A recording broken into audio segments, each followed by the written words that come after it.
I wish to make our position plain beyond any matter of doubt as regards the African continent. We in Nigeria appreciate the advantages which the size of our country and of its population give us, but we have absolutely no aggressive intentions. We shall never impose ourselves upon any other country and shall treat every African territory, big or small, as our equal, because we honestly feel that it is only on that basis of equality that peace can be maintained in our continent. Dear compatriots, 1st October each year is an opportunity for us to reflect and thank God for his endless blessings on our country. It is also time for us collectively to remember the sacrifices made by our founders and great leaders first, by soldiers, by distinguished public servants, by traditional leaders, by our workers, sacrifices on which Nigeria has been built over the 59 years since independence in 1960, and rededicate ourselves to attaining the goals which we have set for ourselves, a united, prosperous, and purposeful nation in the face of the 21st century opportunities and challenges. In the first 4 years, the majority of Nigerians have committed to change for the better. Indeed, this administration was re-elected by Nigerians on a mandate to deliver positive and enduring change through maintaining our national security, restoring sustainable and inclusive economic growth and development, and fighting corruption against all internal and external threats. This change can only be delivered if we are united in purpose as individuals and as a nation. We must all remain committed to achieving this positive and enduring change. As I stated 4 years ago, change does not just happen. We must change our lawless habits, our attitude to public office, and public trust. Simply put, to bring about change, we must change ourselves by being law-abiding citizens. Good governance and economic development cannot be sustained without an environment of peace and security. In the last 4 years, we have combated the terrorist scourge of Boko Haram. We owe a debt of gratitude to our gallant men and women in arms, through whose efforts we have been able to achieve the present results. We are also grateful to our neighbors and allies within the region and across the world who have supported us on this front. The capacity of our armed forces to defend our territorial integrity continues to be enhanced by the acquisition of military hardware, as well as continued improvements in the working conditions of our servicemen and women. The Ministry of Police Affairs has been resuscitated to oversee the development and implementation of strategies to enhance internal security. My recent assent to the Nigerian Police Trust Fund Establishment Act has created a legal framework to support our police with increased fiscal resources to enhance their law enforcement capabilities. These initiatives are being complemented by the ongoing recruitment of 10,000 constables into the Nigerian police force. This clearly demonstrates our commitment to arrest the incidents of armed robbery, kidnapping, and other violent crimes across our nation. We remain equally resolute in our efforts to combat militant attacks on our oil and gas facilities in the Niger Delta and accelerate the Ogoni cleanup to address long-standing environmental challenges in that region. The recent redeployment of the Niger Delta Development Commission from the Office of the Secretary to the Government of the Federation to the Ministry of Niger Delta Affairs underscores our commitment to enhance the living standards of our communities in the Niger Delta through coordinated and appropriate programs.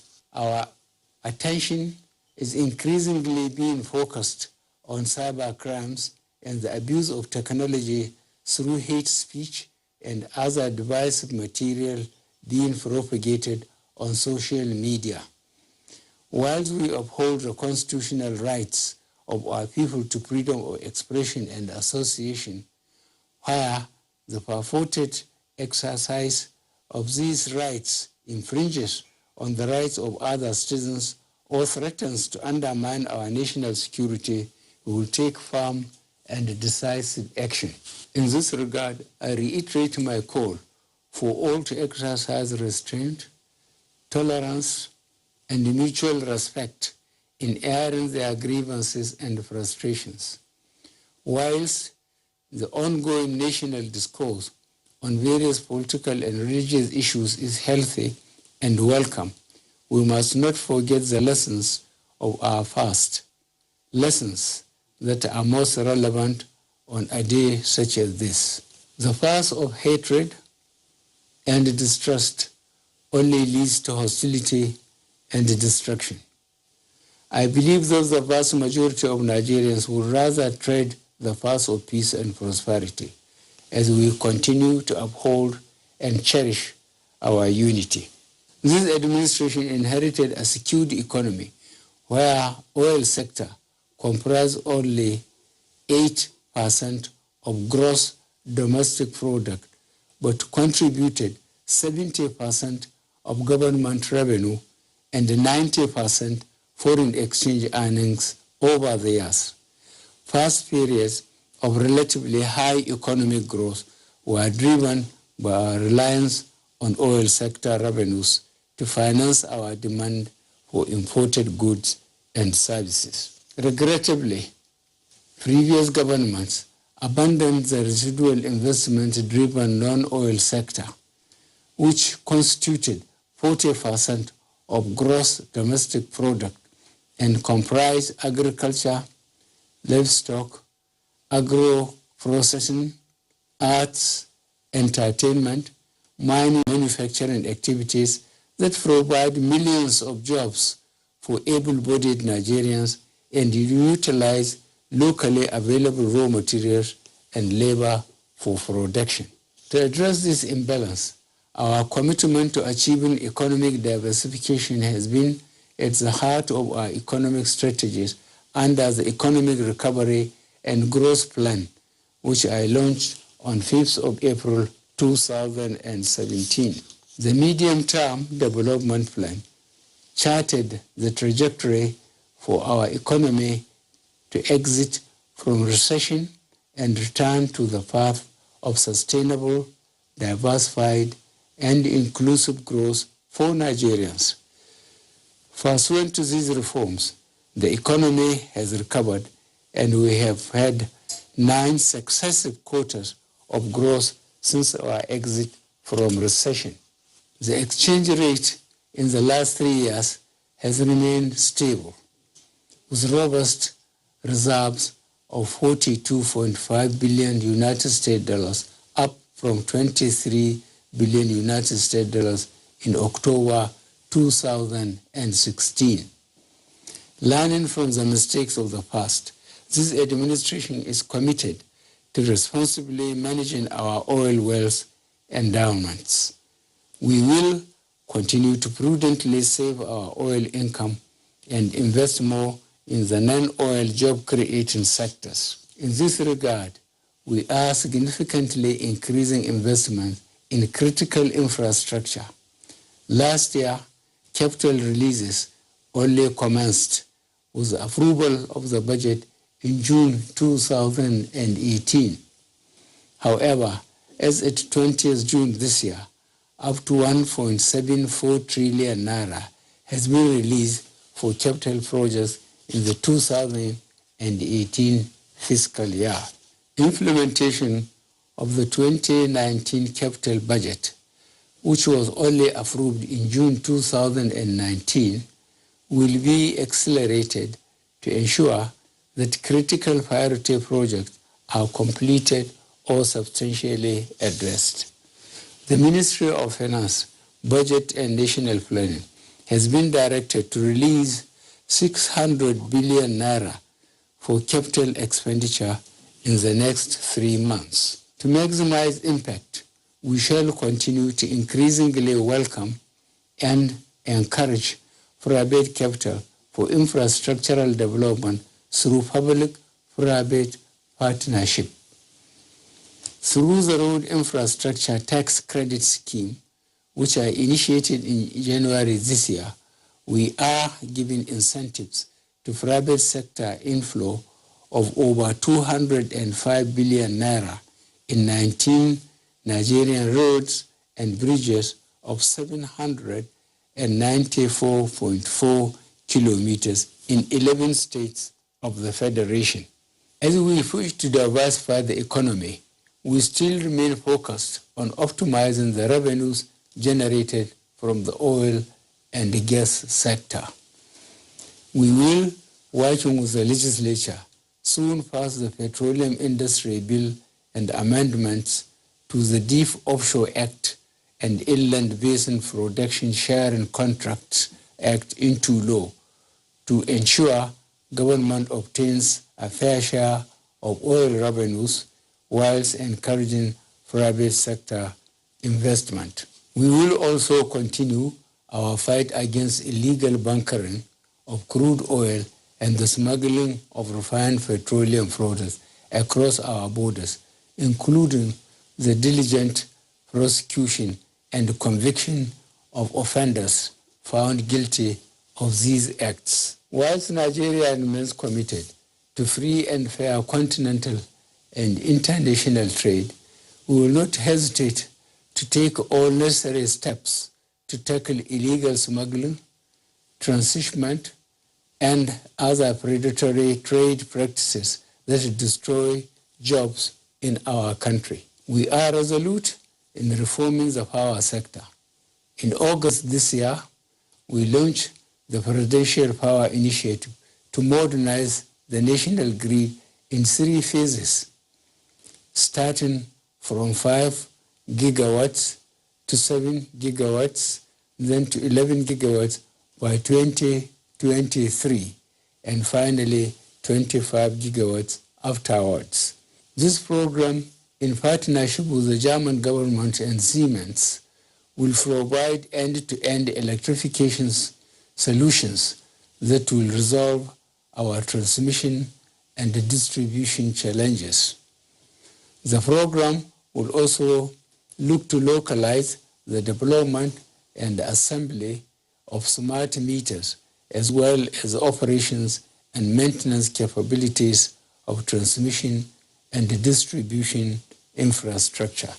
I am pleased with the improved interagency collaboration between the Ministry of Power and the regulators in the banking and power sectors to ensure that electricity sales, billings, and collections are automated and become cashless.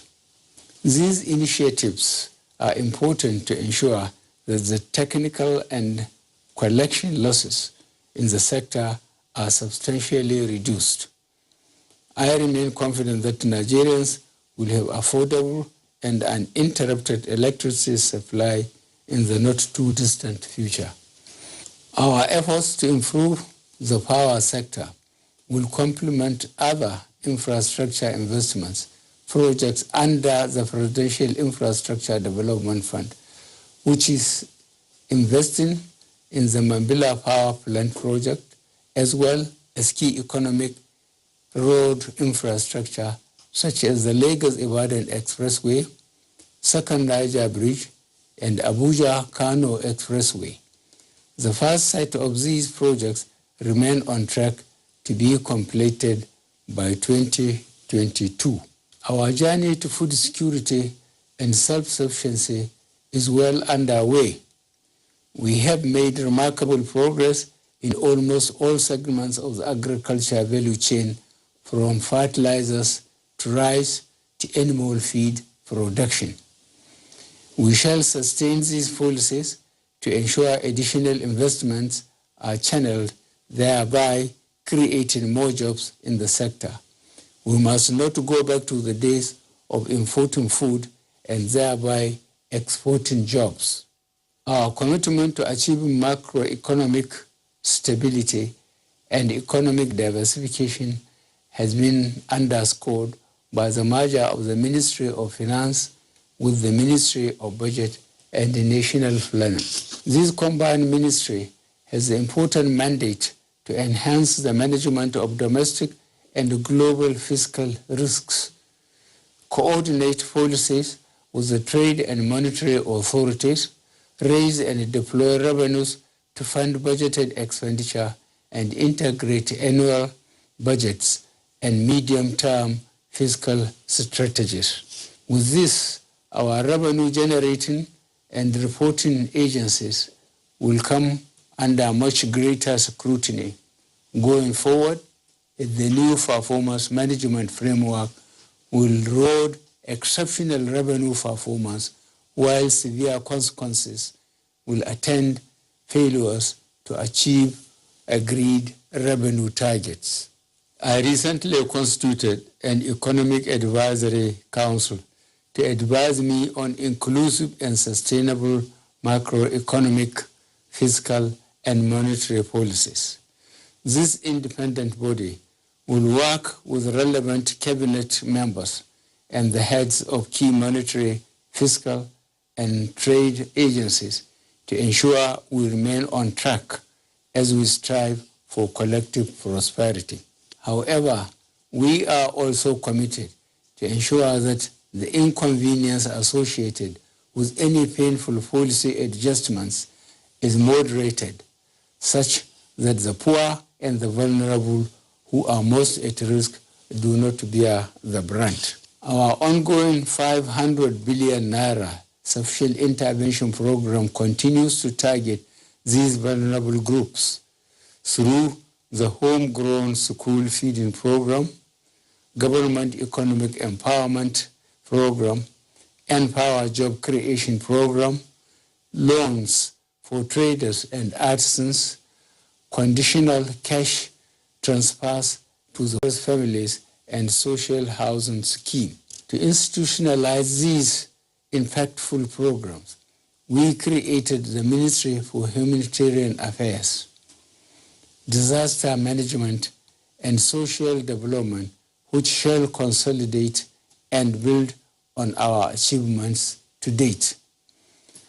To the beneficiaries of these programs, I want to reassure you that our commitment to social inclusion will only increase. Our population growth rate remains among the highest in the world, presenting both challenges as well as opportunities. It is our collective responsibility to ensure that we provide adequate resources to meet the basic needs of our teeming youth. Accordingly, we shall continue to invest in education, health, water and sanitation, as well as food security, to ensure that their basic needs are met, while providing them with every opportunity to live peaceful, prosperous, and productive lives. On fighting corruption, our institutional reforms to enforce the Treasury single account policy, introduce the Whistleblowers Initiative, expand the coverage of the integrated payroll personnel and information system, as well as the government integrated management information system, have saved billions of naira over the last 4 years and deterred the rampant theft and mismanagement of the public funds that have plagued our public service. The Ministry of Justice, the Independent Corrupt Practices Commission, and the Economic and Financial Crimes Commission We will continue to address this menace. We are determined to ensure that transparency and good governance are institutionalized in public service. We must commit to installing a culture of good governance in all we do. This administration has fought against corruption by investigating and prosecuting those accused of embezzlement and the misuse of public resources. We have empowered teams of prosecutors, assembled detailed databases of evidence, traced the proceeds of crimes, and accelerated recovery of stolen funds. Furthermore, we partnered with our friends abroad to combat tax evasion, smuggling, terrorism, and illicit financial flows. In June 2018, I assented to the Mutual Assistance in Criminal Matters Act to provide a domestic legal framework for obtaining international assistance in criminal matters. This measure has already strengthened our law enforcement agencies in obtaining evidence, investigating suspects, and facilitating the recovery, forfeiture, and confiscation of property implicated as proceeds of crime. An example is the $300 million United States dollars recently identified as part of the Abacha money laundering case, working closely with the government of the United States of America. The Federal Ministry of Justice is working with the United States Department of Justice to conclude a memorandum of understanding to expedite the repatriation of these funds. The P&ID Arbitral Award has underscored the manner in which significant economic damage has been caused by the past activities of a few corrupt and unpatriotic Nigerians. The policies that we are putting in place today are to ensure such criminal and unpatriotic acts do not go without consequences. Our renewed partnership with the Ninth National Assembly will facilitate the swift passage of enabling laws that will institutionalize these anti-corruption efforts in our criminal justice system. In this connection, I call upon our states to intensify their own efforts to instill greater fiscal transparency and accountability, and to ensure greater fiscal efficiency and optimum use of our very scarce resources. The blight of corruption is fighting back. Nevertheless, this is a battle that we shall see through, and this is a war which we shall win by the grace of God. I will also call upon all Nigerians from every walk of life to combat corruption at every turn by choosing to question and confront corrupt practices, by reporting unethical practices, or through whistleblowing. Together, we can overcome corruption and will no longer be a country defined by corruption. Fellow Nigerians, let me reiterate my call for unity across our dear nation. Nigeria will emerge from our present challenges stronger and more resilient than ever, but only if all of us join hands to entrench good governance, foster inclusive economic development, and defend and protect our nation from all those who would wish us ill. I thank you all. I thank you most sincerely and wish you a happy Independence anniversary. May God bless you all. and may He continue to bless the Federal Republic of Nigeria.